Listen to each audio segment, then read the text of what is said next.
Hello friends, नमस्कार, आदाब, सत श्री अकाल। मैं doctor RP Singh, healthy human clinic, Pitampura, Delhi से आज आपके साथ बात करना चाहता हूँ एक ऐसे विषय के बारे में जो अगेन एक अलार्मिंग विषय है। जब अगर वो कोई उसको एक्सपीरियंस करता है तो वो बहुत घबरा जाता है और उसे समझ नहीं आता कि मुझे आगे कहाँ जाना चाहिए। वो टॉपिक है पॉटी के रास्ते से, एनस के रास्ते से या लैट्रिन के रास्ते से या स्टूल के रास्ते से ब्लड का आना।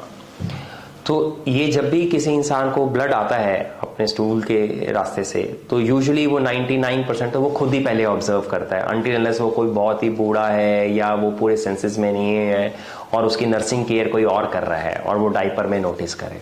अदरवाइज यूजुअली वो खुद देखता है। स्टार्टिंग में तो उसके अंदर एक फीलिंग ऑफ डिनायल होता है, अरे यार नहीं, ये मेरे को नहीं हुआ हो सकता। सेकेंडली वो घबरा जाता है और लोगों से डिस्कस नहीं करता है।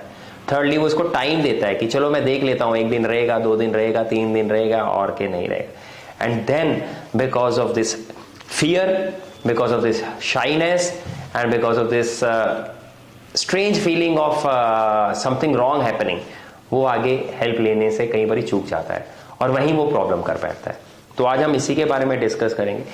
पॉटी के रास्ते में ब्लड आता है अगर, तो आपको 6 चीजों के बारे में बिल्कुल सतर्क होना है। पहला, फिशर, जो कि पॉटी के रास्ते में कट लगने की वजह से होता है। दूसरा, फिशुला, जिसे आप बगंदर कहते हैं, पॉटी के रास्ते में पॉटी के साइड पे एक पस का छेद बन जाना। तीसरा, हेमोरॉइड्स, जिसे आप पाइल्स या बवासीर कहते हैं, जिसके कारण पॉटी के रास्ते से ब्लीडिंग आती है। चौथा, सॉलिटरी रेक्टल अल्सर सिंड्रोम, आपके रेक्टम के अंदर थोड़ी ऊपर की साइड पे ऐसे अल्सर बन जाते हैं जिसमें से छेद होता है, जिसमें से ब्लीडिंग होता है। Then ulcerative colitis and Crohn's disease, जिसे हम आईबीडी, इन्फ्लेमेटरी बाउल डिजीज कहते हैं, जिसके अंदर ताउम्र आपको ब्लीडिंग हो सकती है अगर आप इलाज नहीं कराएंगे और कल को कैंसर में कन्वर्ट हो सकता है। And 6th cancer. तो ये 6 स्पेक्ट्रम सब आपके डॉक्टर्स अपने दिमाग में रखते हैं। जब आप हमारे पास आते हैं, हम आपकी हिस्ट्री के बेसिस पे, आपकी जेनेटिक प्रोफाइलिंग के बेसिस पे, आपकी एज की बेसिस पे और आपने उसको कैसे डिस्क्राइब किया उसके बेसिस पे इनमें से हम आगे बढ़ने की कोशिश करते हैं। Usually most of the times इसका एक क्लिनिक बेस्ड ही ट्रीटमेंट हो सकता है और आप बड़े अच्छे रिजल्ट के साथ, रिकवरी के साथ जा सकते हैं। यूजुअली इसमें दवाइयाँ ही यूज होती हैं। बहुत कम केसेस के अंदर आगे सर्जरी की भी जरूरत पड़ती है और कुछ के अंदर कुछ इन्वेस्टिगेशन जैसे कोलोनोस्कोपी की जरूरत पड़ती है, जो हम अपने क्लिनिक में करते हैं और कोलोनोस्कोपी करके हम आपका डायग्नोसिस बनाते हैं। और डायग्नोसिस के हिसाब से अगर आपको फिशर है तो दवाइयाँ देते हैं।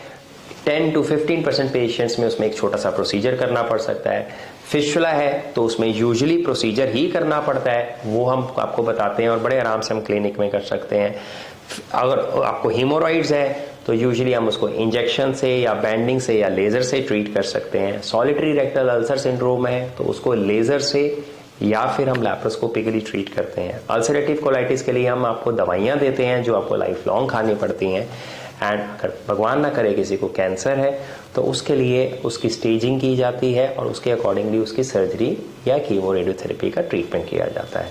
तो इन सारी प्रॉब्लम से कुछ भी हो सकती है और बिकॉज पेशेंट ज़्यादातर कैंसर या ऐसी कोई डरावनी चीज़ ही मन में सोचता है, वो इसके लिए सही समय पर नहीं आता। पर सही समय पर ना आने से प्रॉब्लम नहीं चली जाती है, प्रॉब्लम वहीं की वहीं खड़ी है।